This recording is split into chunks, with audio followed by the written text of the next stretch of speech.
Kung ano ang iniiwasan mo, susundan ka. Marami sa atin ang nalilito sa pagitan ng pagiging busy at totoong paghilom. Pinapanatili nating abala ang sarili, naghahabol ng bago, tumatalon sa ibang relasyon, akala natin naka-move on na tayo. Pero ang totoo, kapag hindi natin hinarap ang sakit, dala-dala natin ito kahit saan tayo pumunta. Lumalabas ito sa susunod na relasyon, sa trabaho, at sa mga desisyon na paulit-ulit nating pinagsisisihan. Ang pagdadalamhati ay hindi kahinaan. Ito ang paraan ng isip at puso para maunawaan ang nawala. Parang sinasabi ng katawan mo, mahalaga ito, hindi ito pwedeng baliwalain. Hindi nagsisimula ang paghilom sa pagtakbo palayo.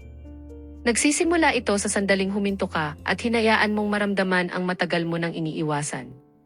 Dahil ang hindi natin pinoproseso, hindi nawawala, umuulit. Pero kapag hinayaan mong maramdaman ang sakit, unti-unti itong nawawala ng kontrol sa'yo. Nagiging aral, nagiging kapayapaan, nagiging kalayaan. Minsan, ang pinakamalalim na paghilom ay nasa katahimikan na matagal mong iniiwasan.